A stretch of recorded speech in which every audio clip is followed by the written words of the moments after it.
Alors nous arrivons au dernier sujet, Estamos en el último tema, qui est un sujet très pratique. es un tema muy práctico, Comment produire le fruit de l'esprit? cómo llevar el fruto del Espíritu. Le Saint-Esprit est en nous, El Espíritu Santo está en nosotros, il veut diriger notre vie, quiere dirigir nuestras vidas, diriger nos décisions, dirigir nuestras decisiones et il veut aussi produire de belles choses dans notre vie. y quiere producir cosas hermosas en nuestra vida. Alors nous allons lire ce passage qui parle du fruit de l'esprit. Leemos estos versículos que habla del fruto del Espíritu. Tu peux lire. El fruto del Espíritu es amor, gozo, paz, paciencia, benignidad, bondad, fe, mansedumbre, templanza. C'est beau. Es hermoso. C'est comme un fruit avec plusieurs parties. Es como una fruta con varias partes. C'est pour ça que je trouve que la grappe de raisin est une belle image du fruit de l'esprit. Así. La uva, sí, con varios frutitos, es una hermosa imagen.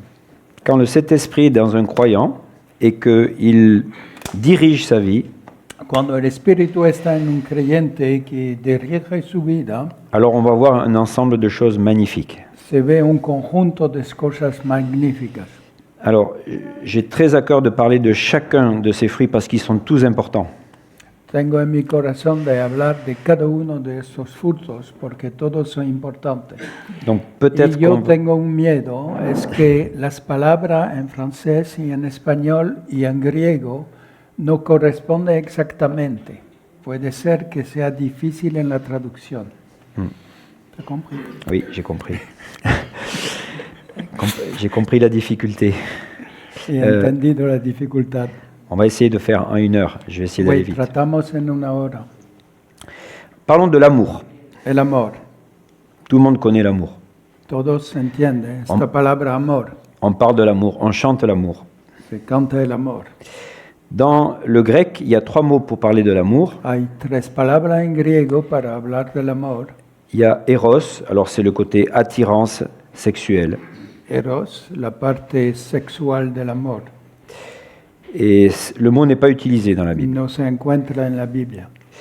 Il y a le mot philéo, c'est l'idée d'une affection dans la famille, des sentiments. Filio es la idea de un afecto, de un sentimiento, por ejemplo, en la familia. C'est assez naturel. Es una cosa natural. Et puis il y a agapao. Y agapao es el último. Et agapao, on le trouve ici en Galates 5, 22 Lo encontramos aquí en Gálatas 5:22 et dans quelques autres passages. y en otros versículos. Ça, c'est l'amour parfait, Es el amor perfecto, divin. divino, C'est quelque chose d'un peu miraculeux. algo como un milagro. On va donner des exemples. Vamos a dar ejemplos. Quelqu'un qui a montré le vrai amour, Alguien quien enseñó el verdadero amor c'est Jacob. es Jacob. Alors, c'est un peu les 3 amours, mais le 3e apparaît. Hay un poco como los 3 amores. On voit que Jacob, il aime Rachel, Jacob ama a Raquel et pour Rachel, il est prêt à attendre, y para Raquel está dispuesto a esperar, il est prêt à travailler, está dispuesto a trabajar et ça lui paraît facile parce qu'il l'aime. y le parece fácil porque ama a Raquel. Et là, on voit des caractères du vrai amour de 1 Corinthiens 13. Y aquí se nota verdaderos caracteres del amor de 1 de Corintios 13. L'amour est patient, El amor es paciente, il ne cherche pas son propre intérêt, no busca su interés personal, il endure tout, lo soporta todo, il ne périt jamais. nunca perece. C'est l'amour solide. Es un amor sólido, C'est pas l'amour égoïste. no es amor egoísta. Il aime vraiment Rachel. Ama verdaderamente a Raquel. Maintenant, un mauvais exemple. Un malo ejemplo C'est tout à fait le contraire. es totalmente el contrario. C'est Amnon. Amnón, Alors, c'est un fils de David. hijo de David, Et on apprend qu'il est amoureux de sa demi-sœur. Bon, tiene amor para... elle s'appelle Tamar. Tu me le mets ici.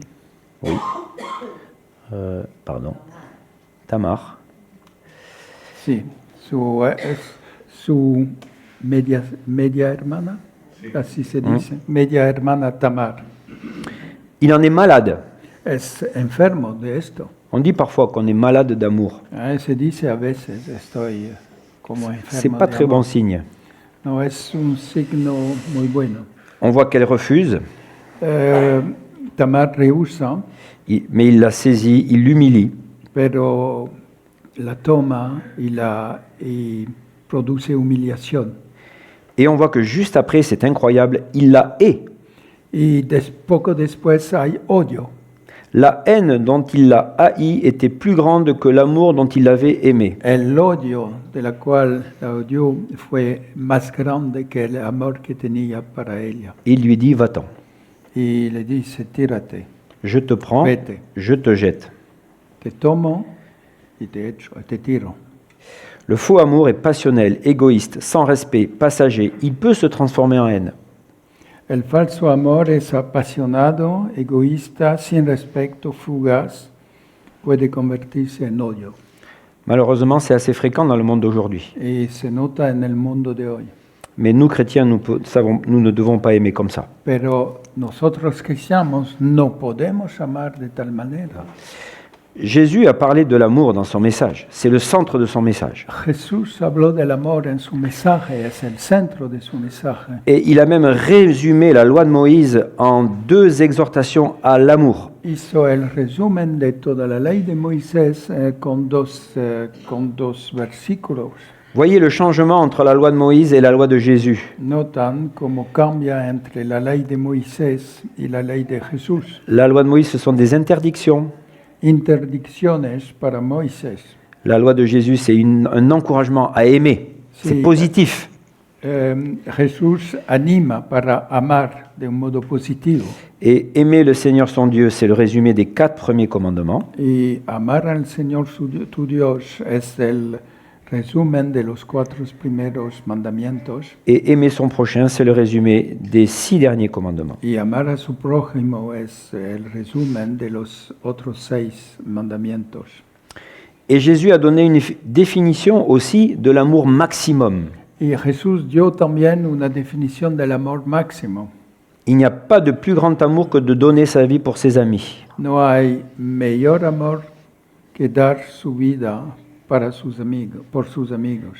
Et non seulement Jésus en a parlé, mais il a fait Y cela. Jesús habló de esto, pero lo hizo también. Par ceci, nous avons connu l'amour, c'est que lui a laissé sa vie pour nous. En esto hemos conocido el amor, es que Él puso su vida por nosotros. Avec la venue de Jésus, l'humanité a connu un virage. Con la venida de Jesús, la humanidad cambió totalmente de dirección. Par Jésus, nous avons connu l'amour. Nous avons appris ce que c'était vraiment l'amour. Por Jesús hemos conocido, hemos aprendido los que es el verdadero amor. L'amour, c'est je ne pense plus à moi, je ne vois que l'autre. No, el amor es no me preocupo de yo mismo, sino que veo solo al otro. On est très loin de Amnon. Y estamos muy lejos de Amnón. Alors on pourrait dire que Jésus nous a appris l'amour au niveau 4. Podemos decir que Jesús nos aprendió el amor al nivel 4. Il y a le niveau 1, Nivel 1, c'est celui de Amnon. Amnón, Je te veux, te quiero, j'ai besoin de toi, necesito de ti, je suis attiré par toi. tengo atirancia de ti. Ensuite, il y a un niveau 2 Un nivel 2, qu'on voit plus souvent dans une famille entre la mère et les enfants, par exemple. que se nota más bien entre la madre y los hijos en una familia. C'est assez naturel. Je veux ton bien.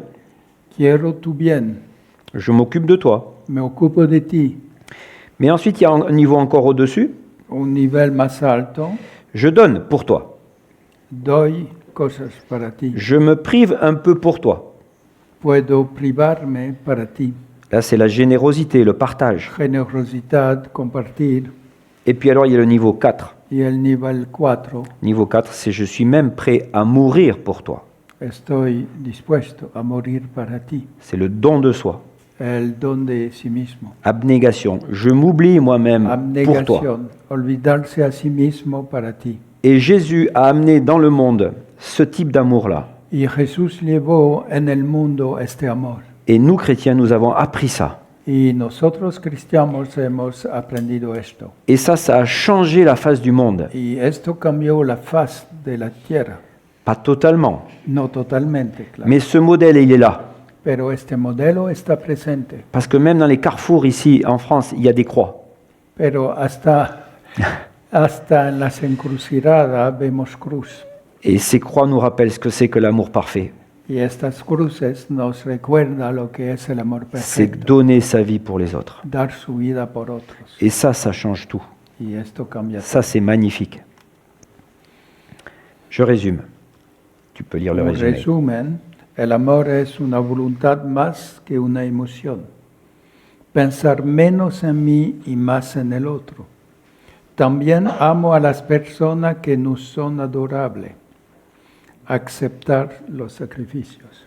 C'est pour ça qu'il est dit aux maris d'aimer leur femme comme le Christ a aimé l'Église et s'est donné lui-même pour elle. Es por eso que la palabra pide a los hombres de amar a su esposa como Cristo mismo amó a la iglesia. Et un mari montre son amour pour sa femme au travers de petits sacrifices. Y el marido enseña su amor por su esposa a través de pequeños sacrificios. On passe à la joie. Después, el gozo. Dans le grec, c'est le mot kara. En griego, kara, C'est un mot très général. una palabra muy general. Pas de difficulté. Alegría, no hay dificultad en esta palabra. Je fais remarquer que dans la Bible, le rire n'est pas forcément lié à la joie. En la Biblia, el reír no corresponde necesariamente al gozo. Proverbe 14 nous dit que même parfois dans le rire, le cœur est triste. Proverbio 14, a veces en la risa, el corazón es triste. Alors bien sûr, il y a les joies de la vie. Hay los gozos de la vida, alegrías de la vida. Ce n'est pas un fruit de l'esprit, No es un fruto del espíritu. mais c'est des choses normales et utiles. Son cosas normales y útiles. Nous en avons besoin. Y necesitamos de esto. Salomon, dans l'Ecclésiaste, les décrit bien. En Eclesiastes lo leemos con Salomón. Il dit mange ton pain, bois ton vin, Come tu pan, bebe tu vino, sois bien habillé, sois parfumé, sea bien vestido, perfumado, profite de la vie avec ta femme, aprovecha de la vida con tu esposa apprécie aussi ton travail. y da aprecio a tu trabajo. Dans le Nouveau Testament, on a une autre joie importante, c'est la joie de la naissance. En el Nuevo Testamento hay también el gozo de un nacimiento. Alors, il y a des mamans ici. Hein. Hay madres aquí. Moi, je n'ai pas connu cette joie-là. Hein, No he mais conocido este gozo. vous avez connu cette joie entre l'angoisse du moment d'accoucher et après que le bébé soit né. Vosotros han conocido este gozo muy especial de angustia antes de dar luz al bebé y Et después del gozo. le Seigneur en parle comme de la joie de la vie peut-être la plus grande. Y el Señor habla de esto como casi el gozo más grande de la vida. Souffrir puis se réjouir. Sufrir y después gozarse. Mais toutes ces joies, Salomon lui-même, qui les a presque toutes connues, dit bien qu'elles sont insuffisantes. Pero todos estos gozos, aún Salomón que conoció de todas, dice que es insuficiente. Appréciables mais insuffisantes. Notable, pero insuficiente. Tout est vanité et poursuite du vent. Todo es vanidad y seguir al viento. Il a tout eu et il a compris que ça ne remplissait pas totalement l'être humain. Ha conocido todo, pero notó que no llenaba el espíritu humano. C'est quelque chose de passager. Es algo que pasa. Alors nous avons besoin de joie en rapport avec Dieu. Y necesitamos gozo, alegrías con Dios. C'est ce qu'on peut appeler des joies spirituelles. Gozos espirituales. Et ça, le Saint-Esprit produit ces joies en nous. Y el Espíritu Santo produce esto en nosotros. Déjà, première chose importante, apprécier le pardon de Dieu. Primero, apreciar el perdón de Dios. On a parlé ce matin de celui qui est travaillé dans sa conscience parce qu'il réalise qu'il est pécheur. Hablamos esta mañana de él que está trabajado en su conciencia porque se da cuenta que es pecador. Mais quand il réalise que par le sang de Christ tout est pardonné, alors il est vraiment heureux.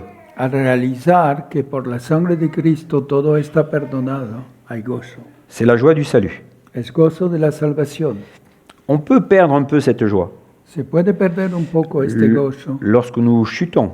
cuando hay una caída Alors nous savons la ressource. Si nous confessons nos péchés, il est fidèle et juste pour nous pardonner. y conocemos el recurso. Si confesamos nuestro pecado, es fiel y justo para perdonarnos. Alors comme dit David, il nous rend la joie du salut. Y como dice David, nos devuelve el gozo de la salvación. Une autre joie spirituelle, Otro gozo espiritual, la présence de Dieu. la presencia de Dios. Je suis dans la joie quand ils m'ont dit « Allons à la maison de l'Éternel Yo me alegré con los que me decían, a la casa de Jehová vamos, iremos. ». Ça fait très longtemps que je vais à l'église depuis que je suis tout petit. Voy a la iglesia desde pequeñito, Mais c'est toujours la même joie. pero es siempre mi mismo gozo. Je crois que je ne pourrais pas faire autrement que d'aller à l'église le dimanche.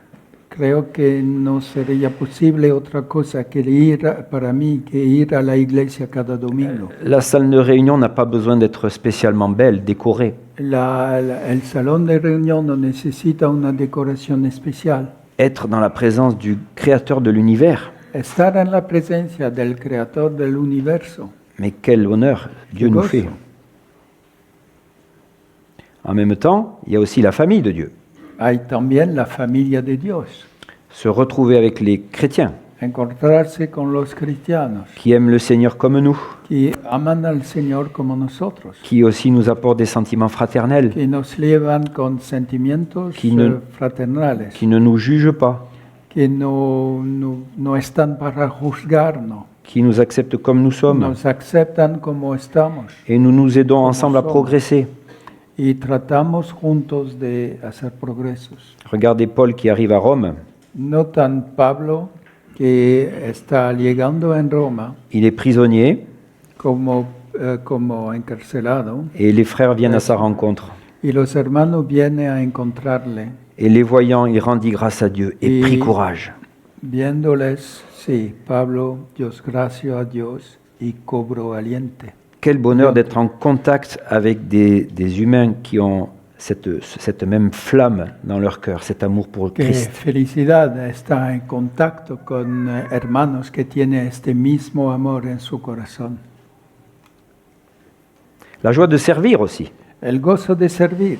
Parce que finalement, l'égoïsme ne donne pas de satisfaction définitive. El egoísmo no da satisfacción definitiva. C'est sans fin. Es sin fin. Vous savez ce que c'est la société moderne? On a répondu à nos besoins vitaux, maintenant il y a des nouveaux besoins et il y aura toujours des nouveaux besoins.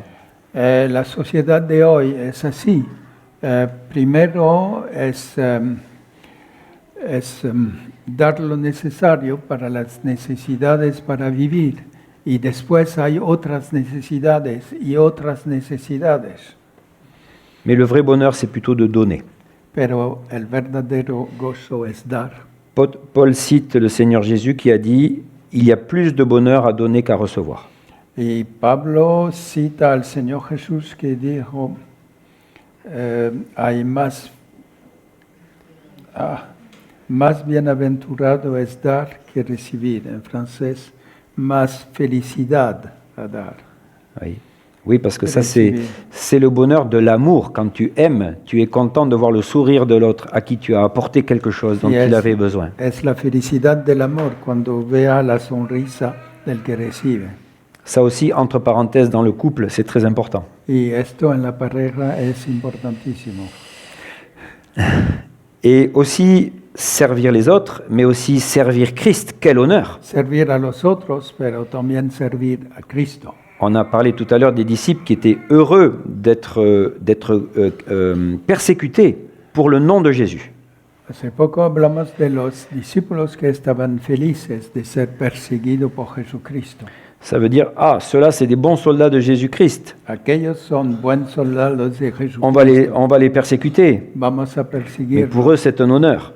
Y para ellos es honor. Et puis, bien sûr, il y a la joie de l'espérance. Y el gozo también de la esperanza. Quand tout s'effondre autour de nous, Cuando todo desmaya alrededor de nosotros, on peut encore lever les yeux podemos levantar los ojos et se dire, bientôt, je serai avec Jésus. diciendo, pronto estaré con Cristo. Jésus en qui vous vous réjouissez d'une joie ineffable et glorieuse, recevant la fin de votre foi, le salut des âmes. Jesús, en quien os alegráis con gozo inefable, glorioso, obteniendo el fin de vuestra fe. Et puis, même Jacques nous dit que les épreuves peuvent être une joie. Y hasta, como lo dice Santiago, las pruebas pueden ser un gozo. Alors là, c'est un peu choquant. Es como un choco, parece eso. Estamos sorprendidos. Mais voilà ce qu'il dit, mes frères, regardez comme un sujet de joie les épreuves, parce que l'épreuve de votre foi produit la patience, et la patience vous rend parfait. Tened por sumo gozo cuando os halléis en diversas pruebas, sabiendo que la prueba de vuestra fe produce paciencia. C'est facile à dire, hein? Fácil de decir, Mais ça peut nous aider à changer notre vision des difficultés de la vie. pero eso puede ayudarnos a cambiar nuestra percepción de las cosas de la vida. Dieu fait un travail en moi pour me faire progresser. Dios hace un trabajo en mí para hacerme progresar. Alors je ne veux pas me décourager, No quiero estar desanimado, je veux apprendre. quiero aprender. On résume, tu peux lire. Y resumen del gozo, la alegría es apreciar las alegrías sencillas de la vida, encontrar la alegría en la persona de Jesús, encontrar la alegría en la de los demás.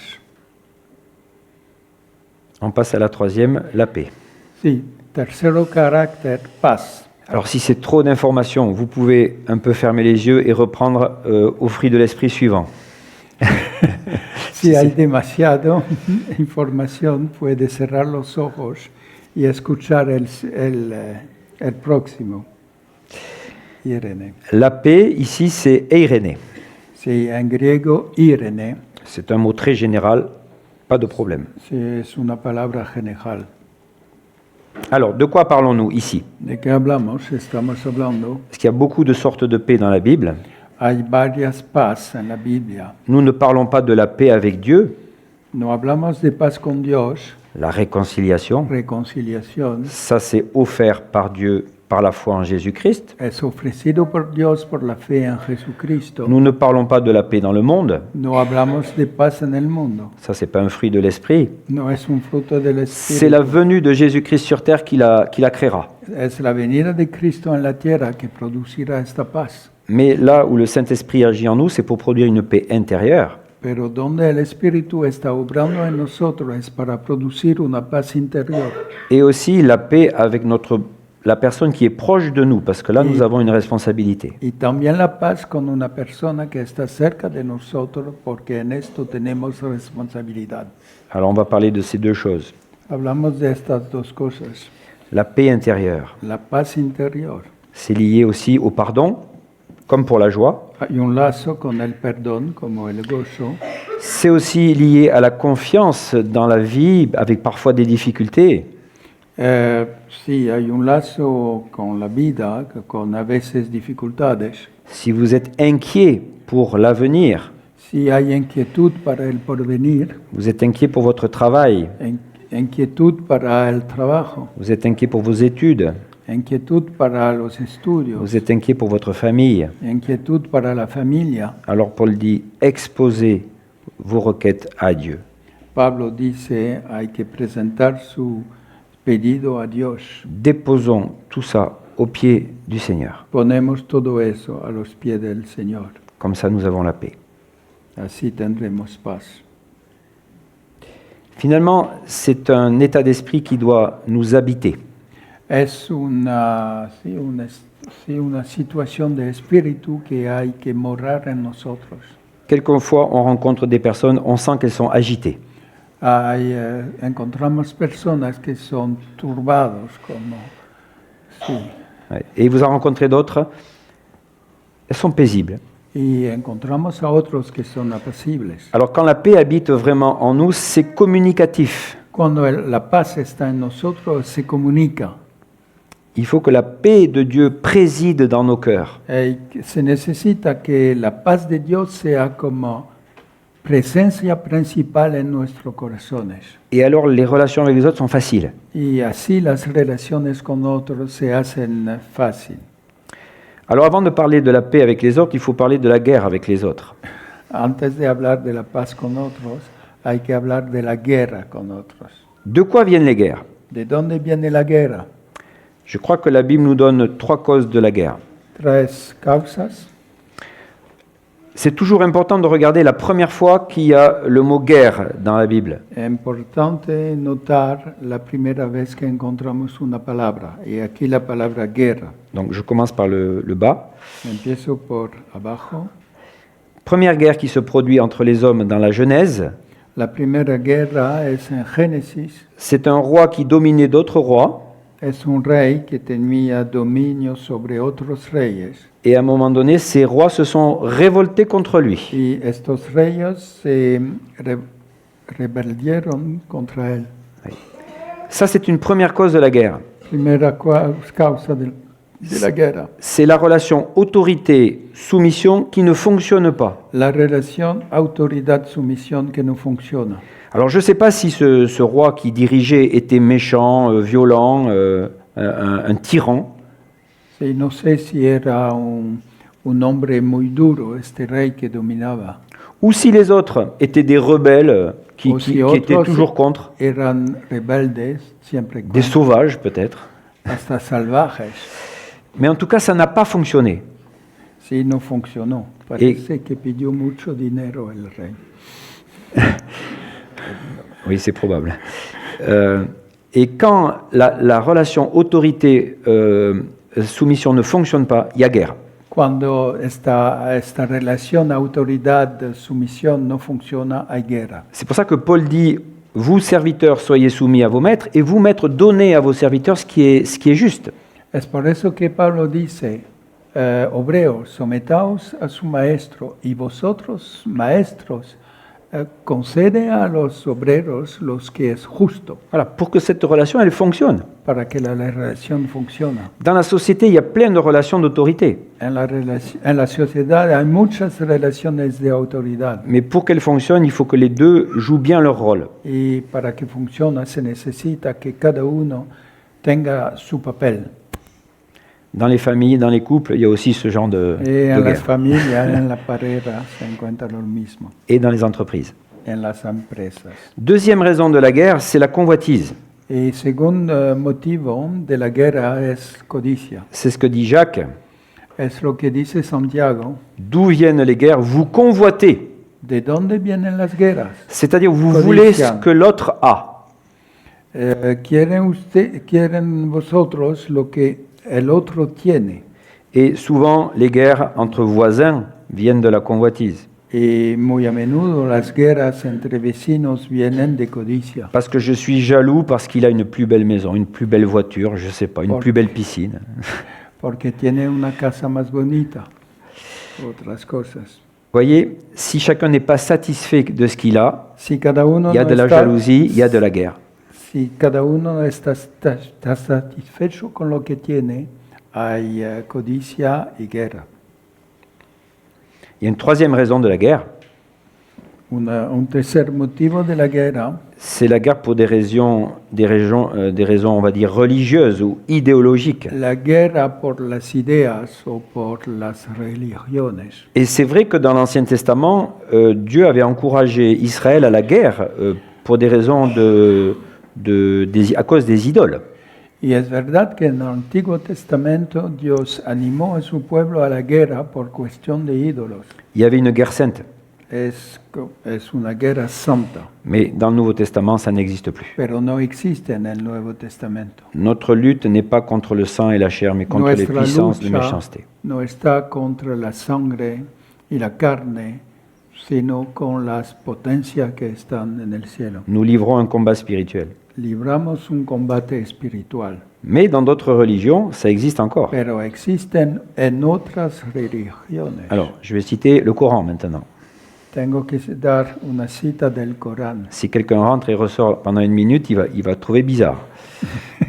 Si hay uno que entra un minuto, va a encontrar esto como...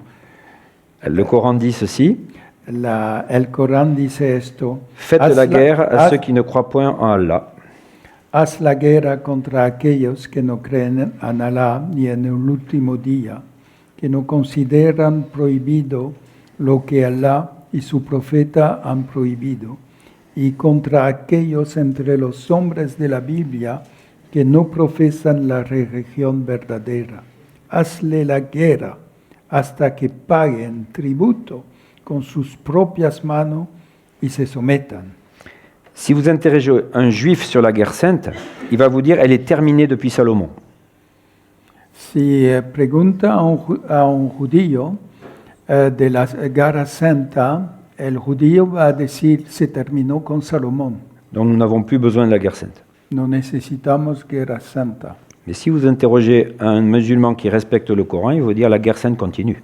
Pero si usted pregunta a un musulmán que sigue el Corán, va a contestar sí, la guerra santa sigue. Et ça explique beaucoup de choses. Y esto explica muchas cosas. Alors comment va faire le chrétien? ¿Qué va a hacer el cristiano? Bien sûr, il ne peut pas toujours avoir la paix parce qu'en face de lui, il n'y a pas que des chrétiens. El cristiano no puede tener siempre paz porque frente a él no hay solo cristianos. Mais Paul dit, autant que ça dépend de vous, soyez en paix avec tous les hommes. En cuanto, dice Pablo, en cuanto depende de vosotros, estás en paz con todos los hombres. Voilà, le chrétien, c'est celui qui tend la main. El cristiano es el quien dirige la mano. Il va toujours tenter quelque chose pour la paix. Va a probar algo para la paz. Et s'il y a quelqu'un, vous savez que quelqu'un vous déteste, en tant que chrétien, moi je vous conseille d'aller dangereusement tenter quelque chose pour la paix. Mi consejo, si vosotros pensáis que uno tiene odio para vosotros porque usted está cristiano, mi consejo es hacer algo para la paz. Parce que vous êtes chrétien ou une autre raison éventuellement. Por ser cristiano o otro motivo. Ouais. C'est ce que Paul appelle la préparation de l'évangile de paix. Es lo que llama Pablo el apresto del Evangelio de la Paz. Le chrétien, c'est un pacifique. El cristiano es un pacífico. Si déjà vous êtes un conflictuel, n'essayez pas d'annoncer l'évangile. Si usted está naturalmente en conflicto, no trata de anunciar el Evangelio. Ensuite, il y a la paix avec le frère dans l'Église. Después hay la paz con los hermanos en la iglesia. Et c'est comme l'amour, c'est quelque chose que nous avons appris de Jésus, que nous sommes capables de vivre. Es algo que hemos aprendido de Jesús, que somos capaces de vivir. Regardez dans le livre des Actes, Miran en el libro de los Hechos, les assemblées étaient en paix, las asambleas eran en paz, elles étaient édifiées, eran edificadas elles étaient dans la crainte. y en el temor. Et je crois que quand il y a un bon enseignement et que chacun a la crainte du Seigneur, la paix vient facilement. Cuando hay buena enseñanza y temor del Señor, hay la paz fácilmente. Et aussi, la paix est un terrain favorable à l'unité de pensée. Y la paz ayuda para la unidad de pensamiento. On croit souvent que les chrétiens se divisent parce qu'ils ne sont pas d'accord. Se piensa que los cristianos se dividen por no ser de acuerdo. Mais en réalité, souvent, ils se divisent parce qu'ils ne sont pas en paix. Sí, muy a menudo se dividen porque no están en paz. Regardez la première division dans l'histoire de l'Église, La primera división en la historia de la Iglesia, 1054, 1054, entre catholiques et orthodoxes. entre católico y ortodoxo. Le motif doctrinal, El motivo doctrinal il est incompréhensible. no se entiende. Mais il y avait une grande rivalité entre Rome et Constantinople. pero había una rivalidad grande entre Roma y Constantinople. Et c'est ça qui a fait la rivalité, Y es esto que hizo la division.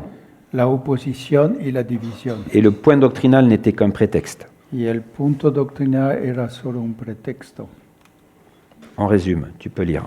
Resumen, la paz es un sentimiento que me habita cuando tengo una buena relación con Dios. Un sentimiento que se contagia a los demás. Líderes benévolos y subordinados dóciles. Ambiciones personales limitadas.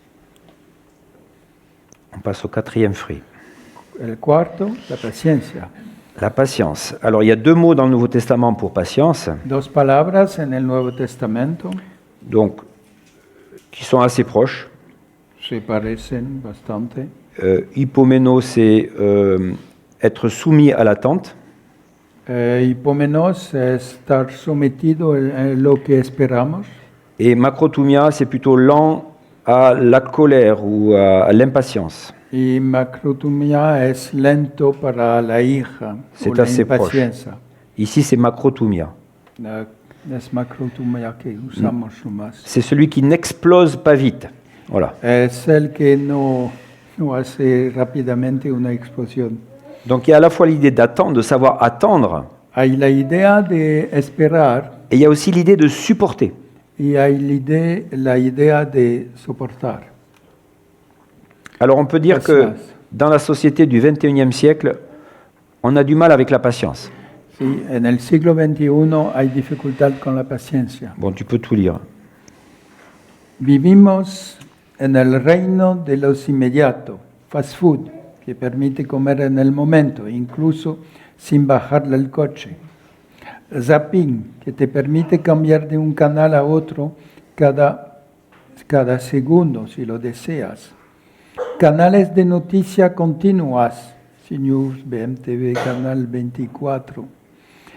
El AVE, así que lleva de Barcelona a Madrid en menos de 2 horas 50. La banda ancha, que permite navegar por la red sin perder un solo segundo. Speed dating, gracias a la cual se puede encontrar el alma humana en exactamente 7 minutos. Wow. Tout va vite dans la société d'aujourd'hui. Todo va muy rápido en la sociedad de hoy. Et donc, on ne sait plus attendre. Et à l'école, avec les enfants, c'est terrible. Y a la escuela con los niños es terrible. Voyons un bon exemple de la Bible. Un buen ejemplo en la Biblia. Abraham, il attend un fils pendant 25 ans. Abraham espera un hijo durante 25 años. Il y a beaucoup d'autres exemples de patience. Hay muchos ejemplos de paciencia. Jacob qui attend Rachel 7 ans. Jacob que está esperando a Raquel 7 años. Joseph qui est en prison pendant 13 ans. Josefo que está José. en cárcel durante 13 ans. 13 años. De l'âge de 17 ans à l'âge de 30 ans. Vous vous rendez compte, c'est l'âge de la jeunesse. Hein? De los 17 a los 30 años, la edad de la juventud. Et pourtant, il a appris à servir. Y aprendió a servir. Il a rendu ses années utiles.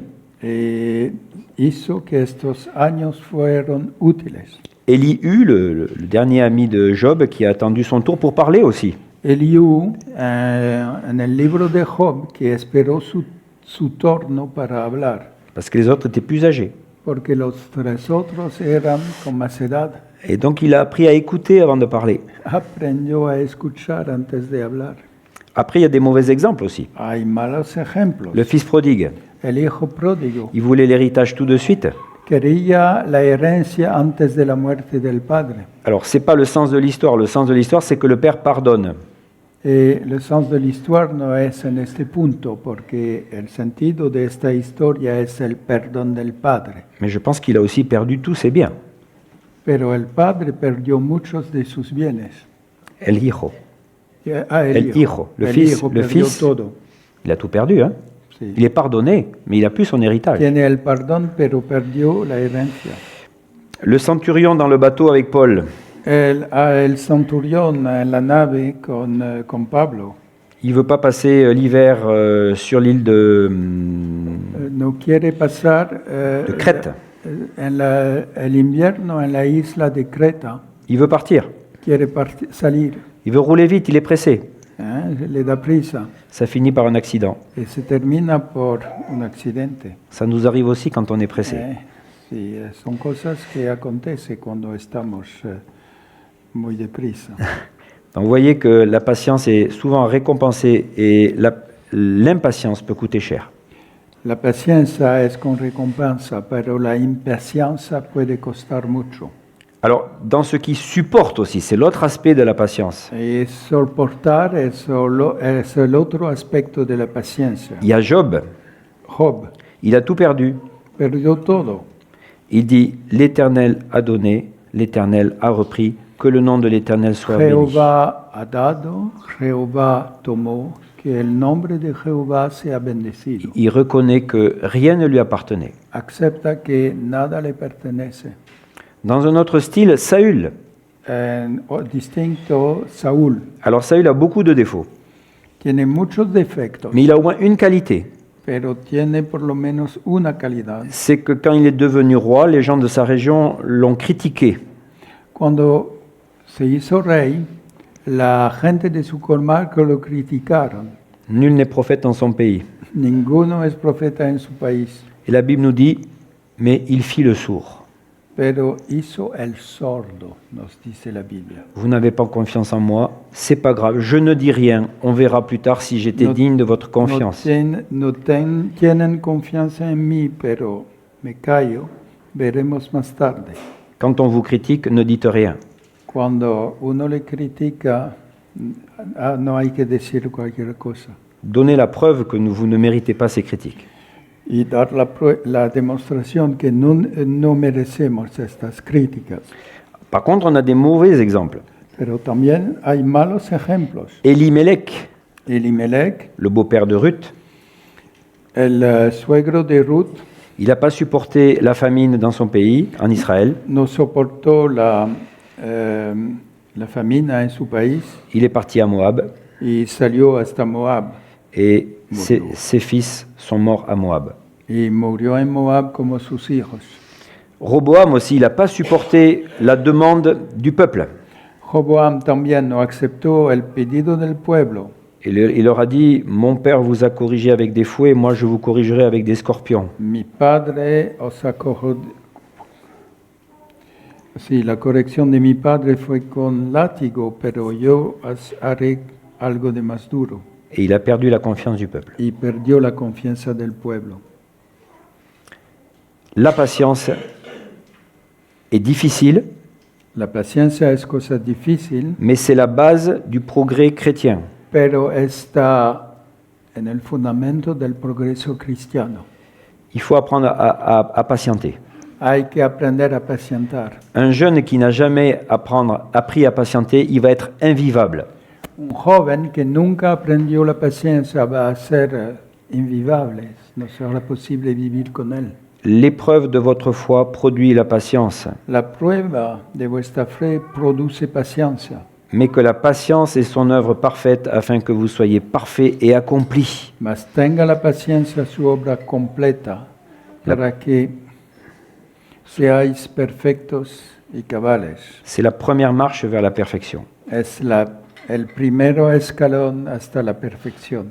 On résume, tu peux lire. Y en resumen, la paciencia es esperar la comida, ser adulto, casarse, soportar tus problemas, los de tu prójimo, tu cónyuge, una escuela de vida en la tierra, una virtud que ya no será necesaria en el cielo. Oui, c'est un fruit de l'esprit qui n'existera plus dans le ciel. Es un fruto del Espíritu Santo que no se necesitará en el cielo. Parce que nous serons en présence du Seigneur Jésus, plus besoin d'attendre. Estaremos en presencia de Cristo y no necesitaremos esperar. On passe à l'amabilité ou la bénignidad. La benignidad, sí. Alors c'est le grec agathosune. El griego agathosune, L'idée c'est que c'est une qualité de quelqu'un de vraiment très agréable. Es la calidad de uno que es muy agradable en sus contactos. Tu peux lire tout le texte en bas. Designa una persona verdaderamente buena, profundamente virtuosa, en quien todo es apreciable. La idea rosa, la perfección, cercana a lo que llamamos una perla. Ok. Alors là aussi, il faut bien savoir de quoi on parle. On ne parle pas de notre perfection en Christ. No se habla de nuestra perfección en Cristo. En Christ, Dieu nous voit parfaits. En Cristo Dios nos ve perfectos. C'est subjectif.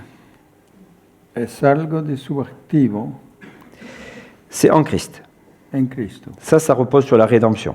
Y esto es fruto de la redención. Mais ce qui doit être un fruit de l'esprit, c'est notre perfection dans la marche. Lo que tiene que ser fruto del Espíritu es la perfección en el andar. Alors là, je vais me contenter de citer 4 passages qui parlent de perfection. 4 versículos que hablan de perfección. C'est toujours intéressant de voir quels sont les passages qui parlent de ce mot. Notemos los versículos que hablan de esta palabra. Soyez parfaits. Donc, c'est toujours le même passage de Jacques 1. La patience produit les fruits vers la perfection. En Santiago 1 leemos que la paciencia produce los frutos hacia la perfección. Voilà, toujours cette idée que l'épreuve est une école qui nous fait progresser. La prueba es una escuela que nos permite de progresar. Un peu comme l'or qui, dans le feu, devient plus pur. Como el oro que en el fuego se hace más puro. On trouve ça dans le livre de Job. En Job. Être parfait, c'est aussi aimer tout le monde. Ser perfecto es amar a todos. Jésus dit, soyez parfaits comme votre Père céleste est parfait. Jesús dice, sean perfectos como su Padre celeste es perfecto. Il fait lever son soleil sur les bons et sur les méchants. Levanta su sol sobre los buenos y los malos. Il donne des biens aux bons et aux méchants. Y da bienes a los buenos y a los injustos. Le chrétien aime tout le monde. El cristiano ama a todos.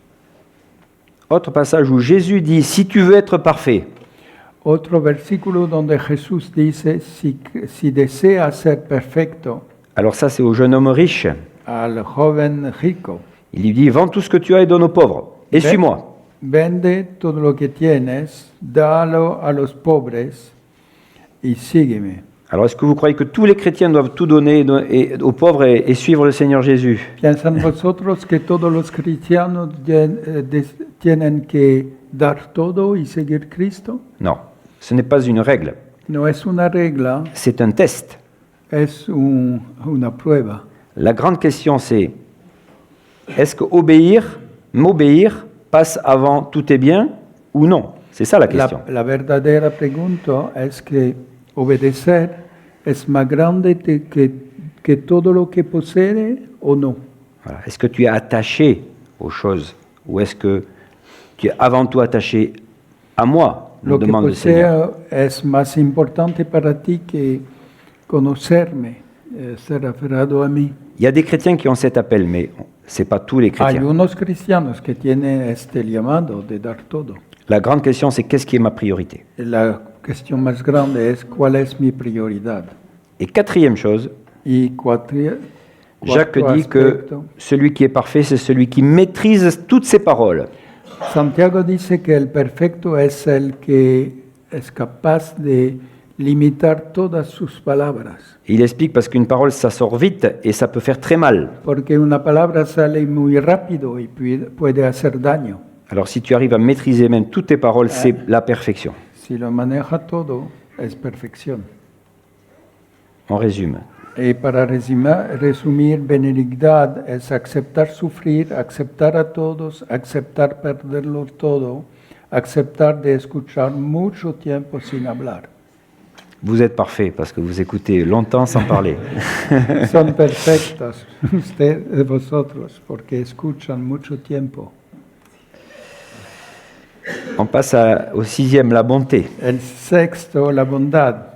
Alors ici, c'est Christotes. Christotes, la palabra, Ça semble proche de bénignité, mais c'est différent. Se parece mucho al precedente, pero es distinto. C'est l'idée de la générosité. Es la idea de generosidad. La personne qui est bienveillante vis-à-vis des autres, qui prend soin des autres. La persona que desea el bien para los otros, que toma cuidado de otros. C'est plus extérieur que la précédente. Es más, se nota más, es más exterior que lo precedente. On va donner des exemples. Ejemplo, Abimelech, Tiens, là aussi, première fois qu'il y a le mot bonté dans la Bible. primera vez que encontramos la bondad en la Biblia, Genèse 21. Génesis 21, C'est un accord de paix entre Abimelech et Abraham.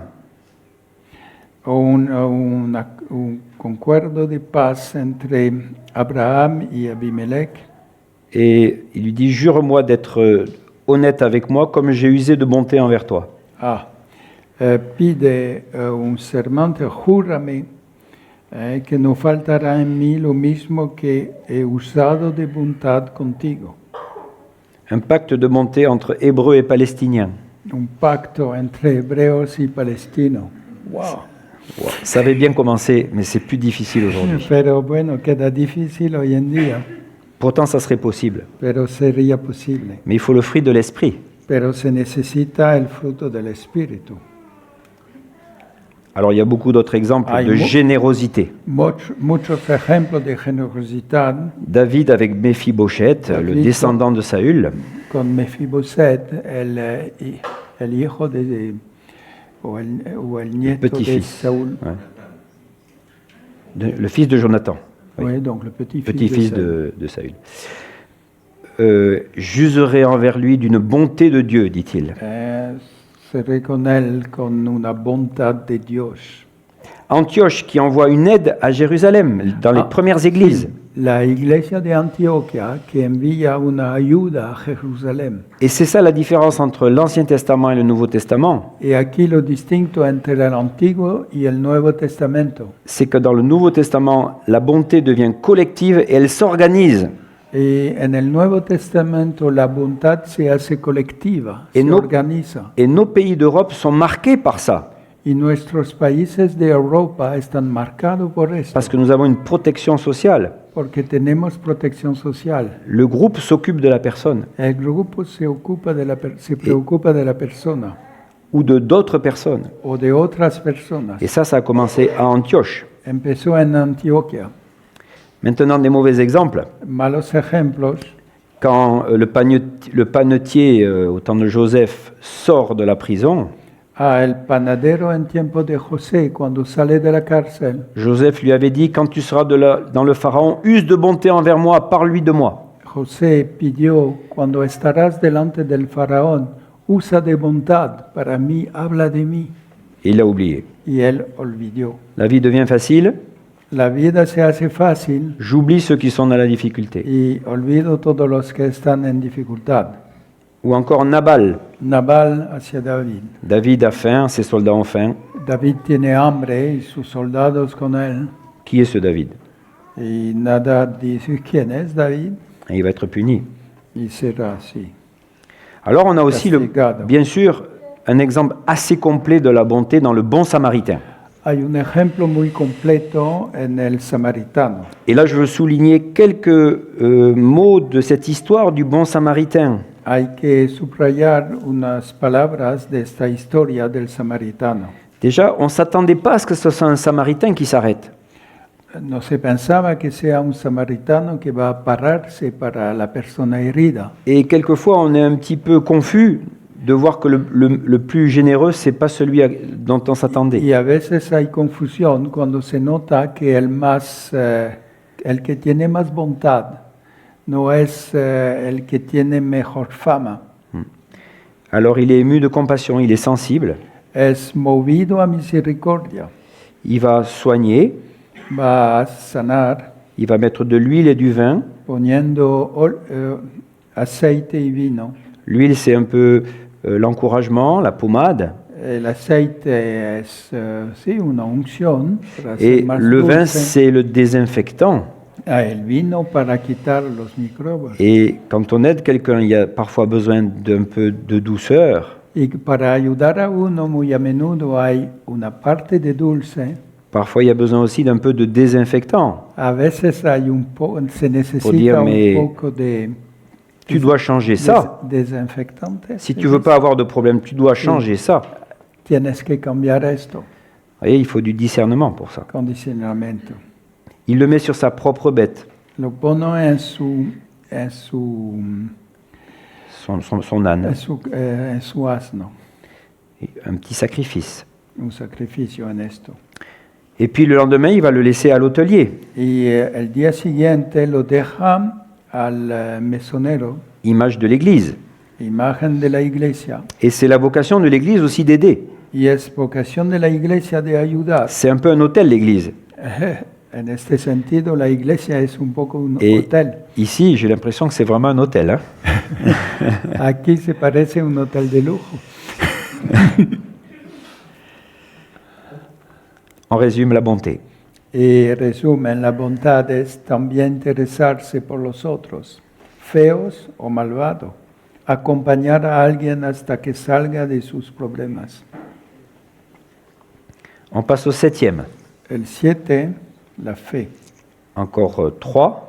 Comme il nous reste 2 minutes, un poco. Allez, vite, rapido. Bueno, también. Rapido. 7e, la foi. La fe. Alors, foi, pistis. Hein, le grec, c'est pistis. Ça dépasse un peu l'idée de la foi. Parce que ce n'est pas seulement la foi qui sauve ou la foi dans la prière.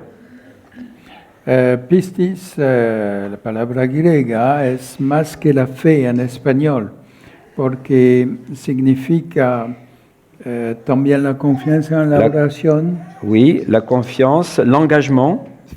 Confianza, compromiso. La foi, c'est ça. Eh, Je La m'engage fe avec toi. es- Je m'engage avec toi. sí. Donc c'est la fidélité.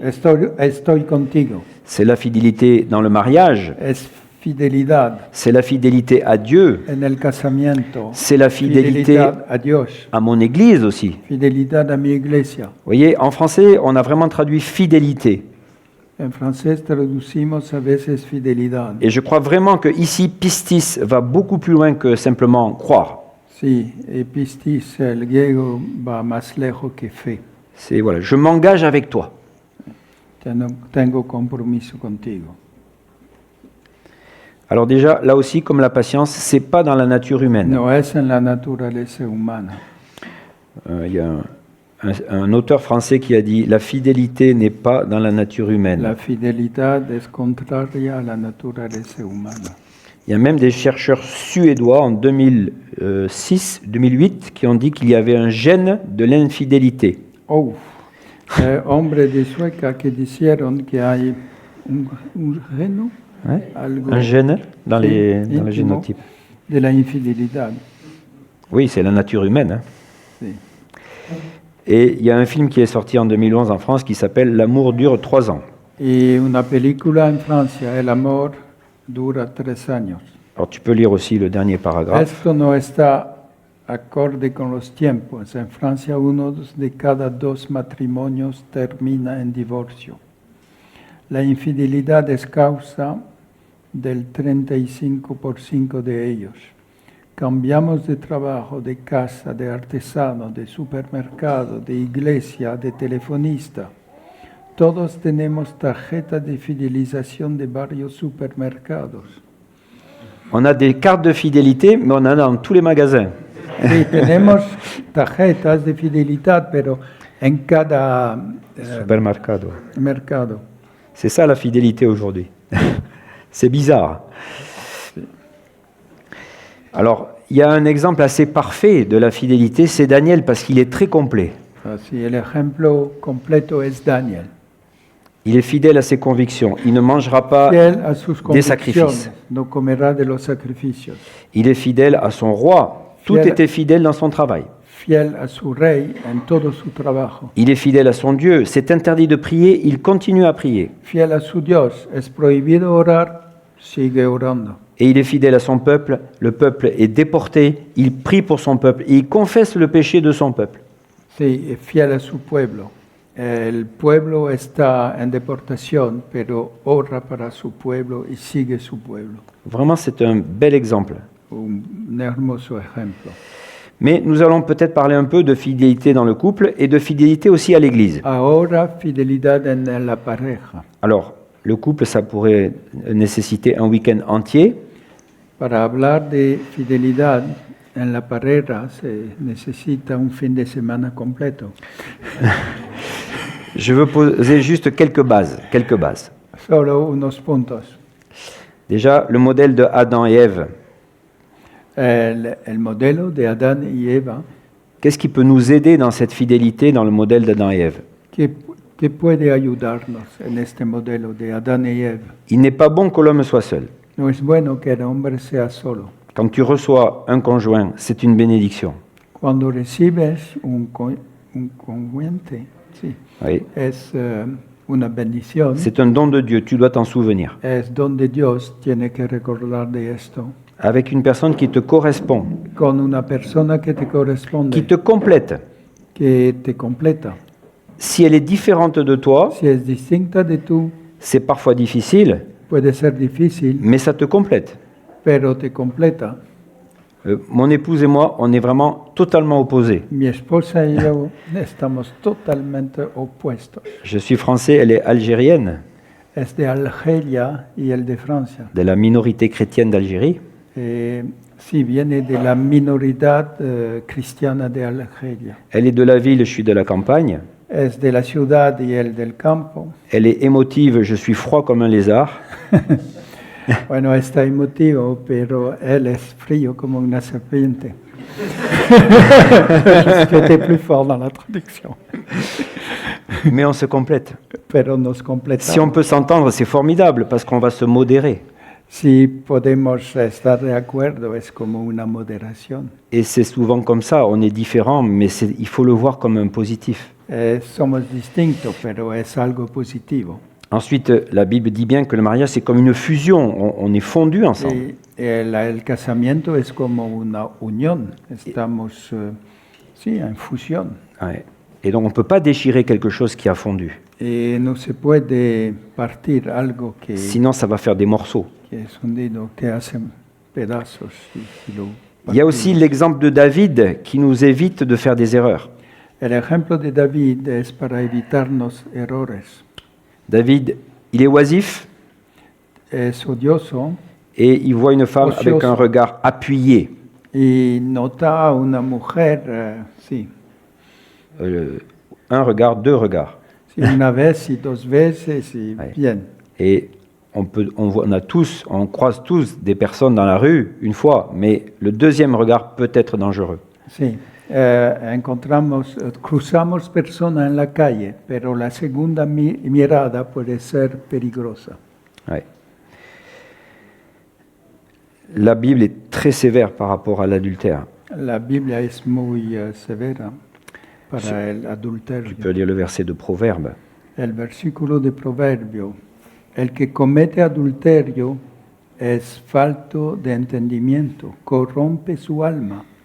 El que tal hace, herida y vergüenza hallará, y su afrenta nunca será borrada. Le mariage, c'est peut-être la plus belle chose de la vie sur terre. El casamiento es la cosa más hermosa en la tierra. Et détruire la plus belle chose, c'est la pire des fautes. Y destruir lo más hermoso es lo peor de las faltas. Alors le fruit de l'esprit, c'est la fidélité. El fruto del espíritu es fidelidad.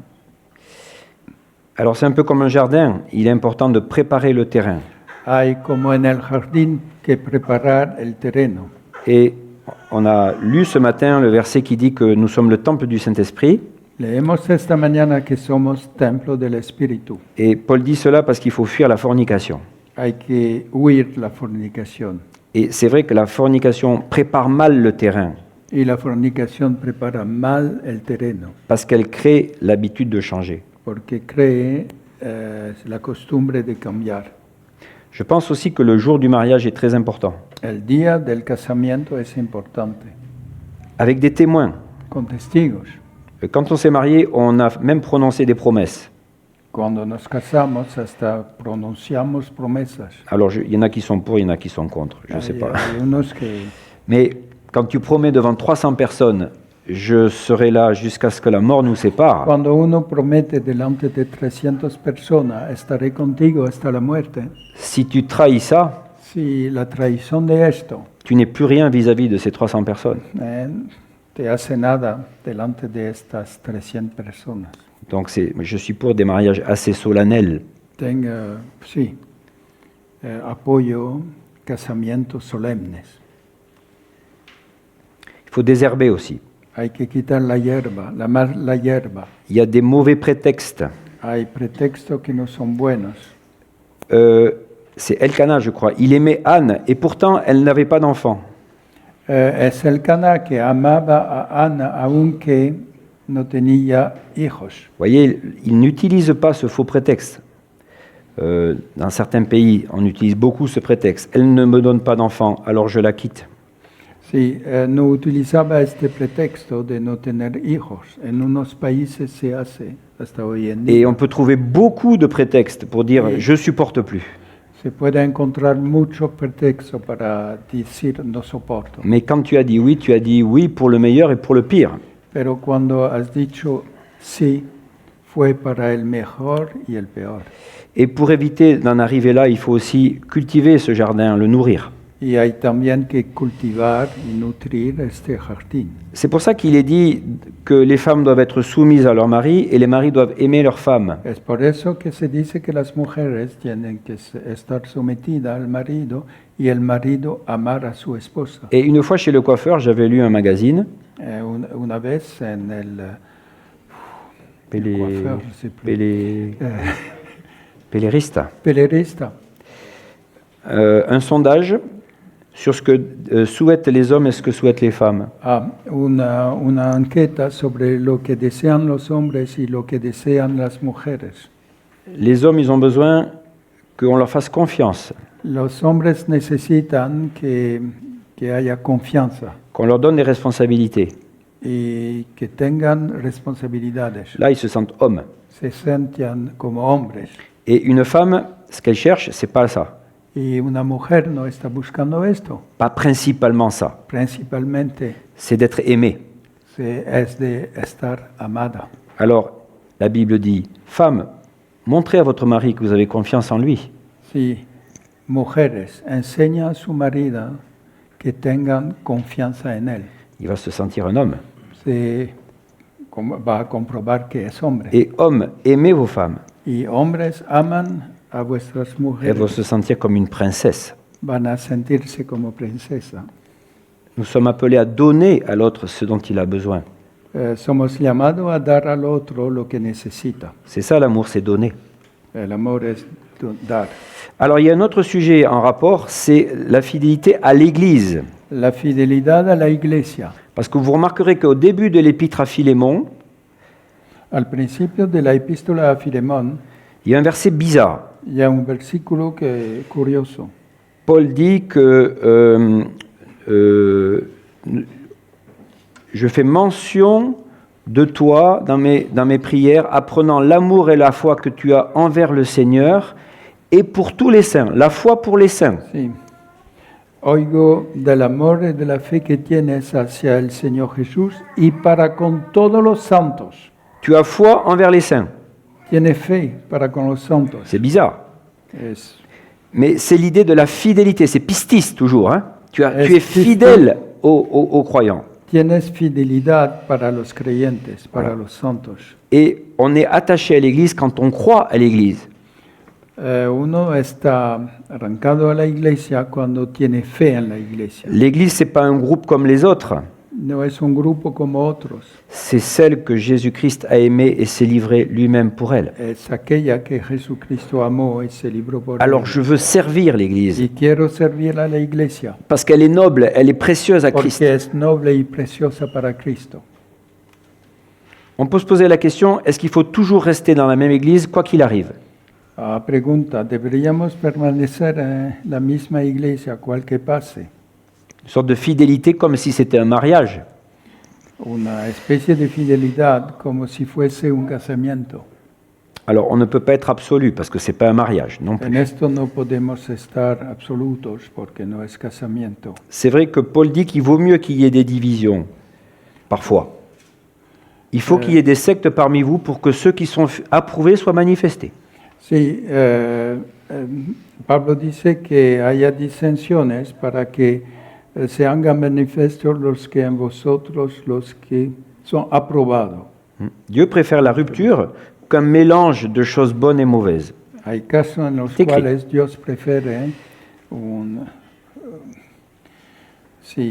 quebrar las cosas que una mezcla de cosas malas. Mais je pense que ce verset nous dit que le seul motif qui peut nous faire quitter une église, c'est vraiment un motif de conscience. Pero este versículo nos enseña que el único motivo que nos hace dejar una iglesia es un motivo de conciencia. Il ne faut pas suivre les yeux fermés, bien sûr, No hay que seguirlo con los ojos cerrados, mais le plus longtemps possible. pero lo más largo tiempo que Je es vais rester posible. attaché à l'église où le Seigneur m'a placé. Tengo que ser con lazos fuertes con la iglesia donde me puso el Señor, N'abandonnant pas le rassemblement de no vous-même. dejando la congregación donde estamos. Ça veut dire pas d'absentéisme, No es ausencia. ni de papillonnage. Alors, je ne sais pas comment on traduit. Je crois Como que la mariposa que pasa de una flor a otra, c'est- de una iglesia a otra. Ça aussi, c'est un problème actuel. Es un problema hoy en día. Soyons fidèles à notre église. Seamos fieles a nuestra iglesia. Bien sûr, la limite, c'est la conscience. La límite es conciencia. On peut résumer, tu peux lire. Fidelidad es no aceptar decepcionar a aquel con quien estamos comprometidos. Estar al servicio de la propia iglesia. Estar unido al cónyuge hasta que la muerte nos separe, obediendo a Dios aunque eso signifique sufrimiento. Allez, on a presque fini. La douceur. Sí, casi terminamos. Mansedumbre. La douceur, c'est simple. Je vais aller assez vite. Vamos rápido. C'est praotes. Protest. Alors, c'est l'absence d'agressivité. La ausencia de agresividad. C'est aussi l'idée qu'on accepte d'être un petit peu lésé. Hay la idea que aceptamos de perder una cosita en esto. C'est le fair play. Le mot fair play est vraiment proche. Sí, pero es palabra inglesa. Es fair play. Fair play, comprenez? ¿Se entiende? Fair play? Oui, Si. fair play. Hein, c'est international, ça. Dans les sports, hein, connaissez. Pas d'agressivité. Moïse, Ejemplo de Moisés. il était plus doux que tous les hommes de la terre. Muy manso, más que todos los hombres que había sobre la tierra. Oui, c'est un ancien berger. Es antiguo pastor. Il a appris à s'occuper des petits.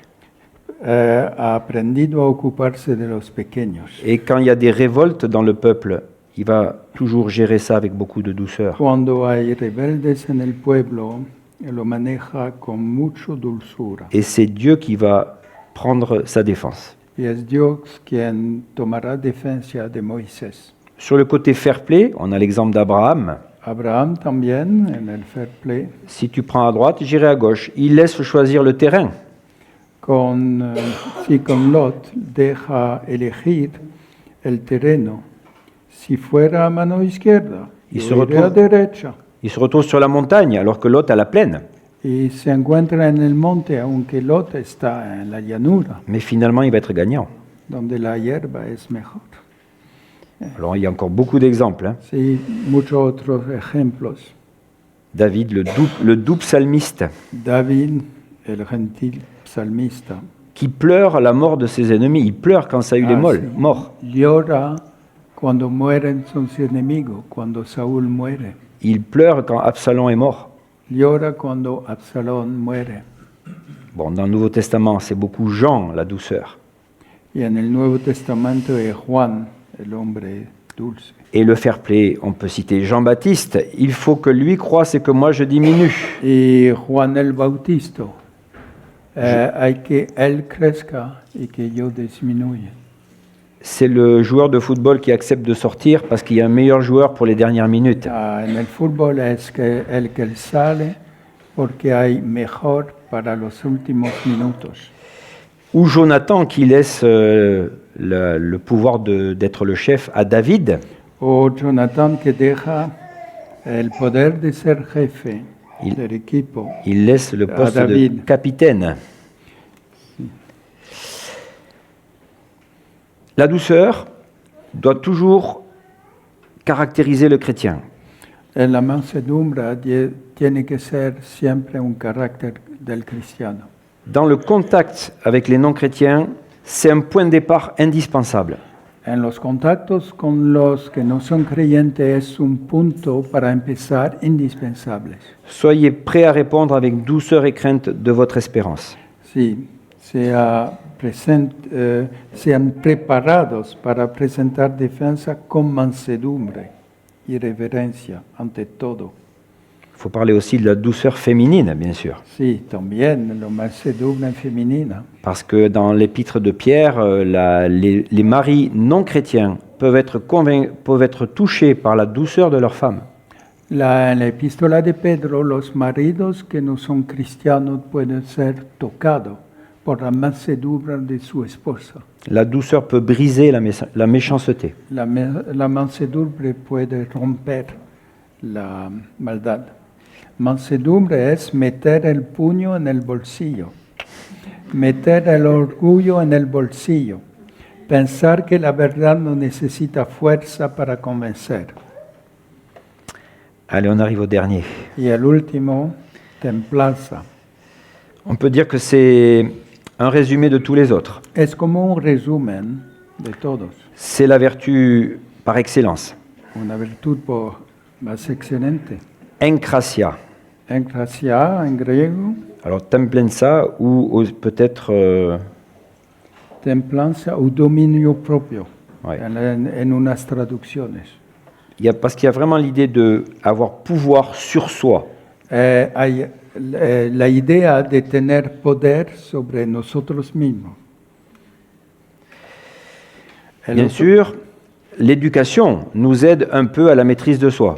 La educación nos ayuda para este control. Un bébé, quand il a faim, il crie. El bebé grita cuando tiene hambre, Quand il a besoin de faire ses besoins, il les fait. cuando necesita. Bref, il contrôle rien. No hay control. À l'école, on lève la main, on apprend En la escuela, à se taire. en las escuelas antiguas se aprende a levantar la mano Et puis le y a callarse. top de la maîtrise de soi, c'est la police anglaise devant le palais de Buckingham. Lo más espectacular es los policías delante del Palacio de Inglaterra, Buckingham. Mais le fruit de l'esprit va plus loin, bien sûr. Pero el fruto del Espíritu va más lejos. Attention, la maîtrise de soi n'est pas le mépris de soi. No es menospreciarse a sí mismo. Nous ne sommes pas bouddhistes. No somos budistas. Le bouddhiste apprend à éteindre le désir en lui. El budista aprende a apagar el deseo en sí mismo. Parce que le problème, c'est le désir. La dificultad es el deseo, Alors il faut l'éteindre. hay que apagarlo. Et le nirvana, qui est le paradis des bouddhistes, veut Bien. dire extinction.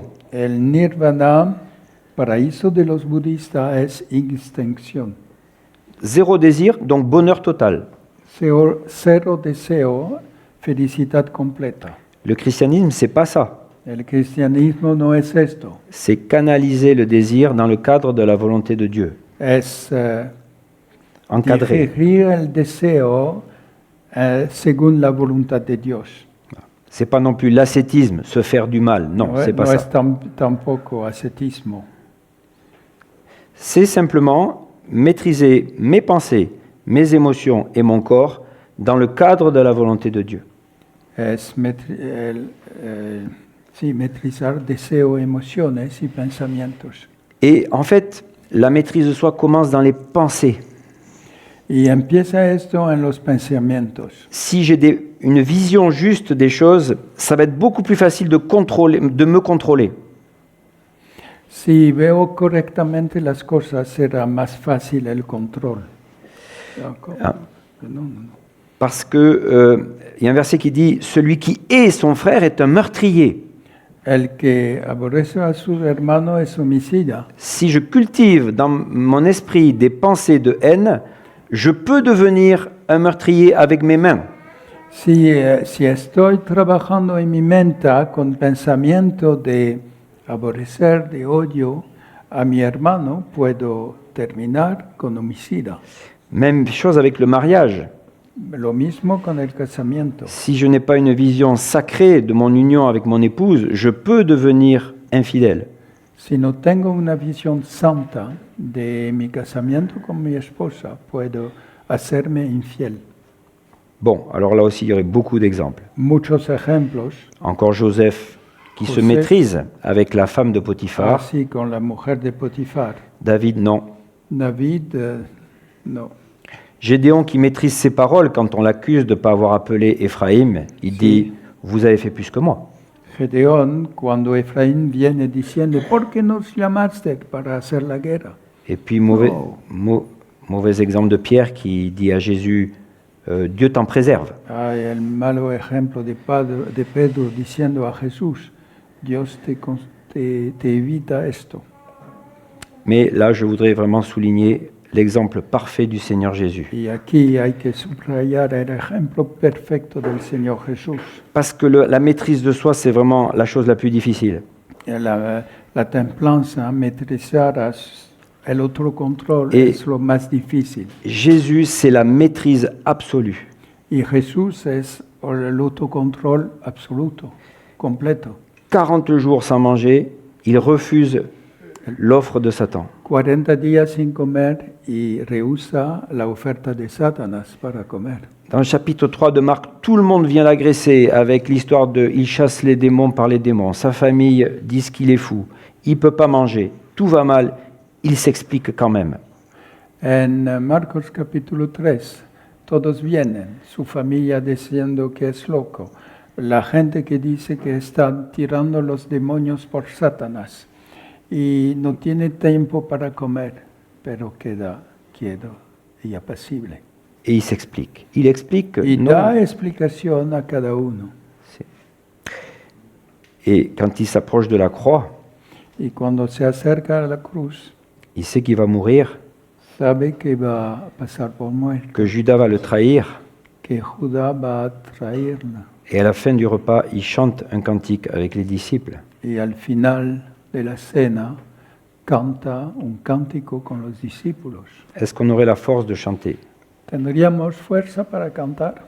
Et encore sur la croix, Y también en la cruz. il est en train de souffrir terriblement. Sufre Il pardonne à ses ennemis. y perdona a sus enemigos. Il sauve le brigand. Salva a su lado, al hombre a su lado. Et il va encore confier sa mère à son disciple. Y toma cuidado de su madre. Il est accablé, mais il reste disponible pour assumer ses responsabilités.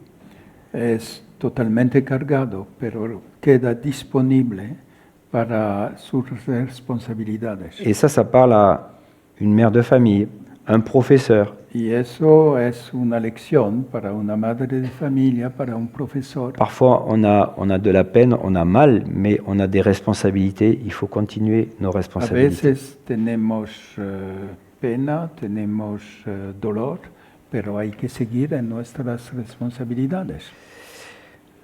Jacques dit que celui qui ne faillit pas en parole, il est capable de tenir tout le corps en bride. Santiago dice que si alguno no ofende en palabra, este varón perfecto, capaz de también de refrenar todo el cuerpo. Et Jésus sur la croix, dans ce moment de terrible souffrance, va donner 7 paroles parfaites. Y Jesús en la cruz ha dado 7 palabras perfectas. Donc il faut de la maîtrise de soi dans beaucoup de choses. Se necesita autocontrol en muchas cosas.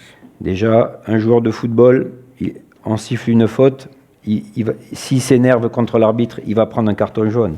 Manque de maîtrise. En el fútbol, si hay silbato por una falta y si empieza el jugador Un a policier, dirigirse al... sí, ouais, un policier qui toma a, un cartón rojo. Oui. Non, déjà jaune, amarillo déjà. Amarillo. Et Bueno, après rojo.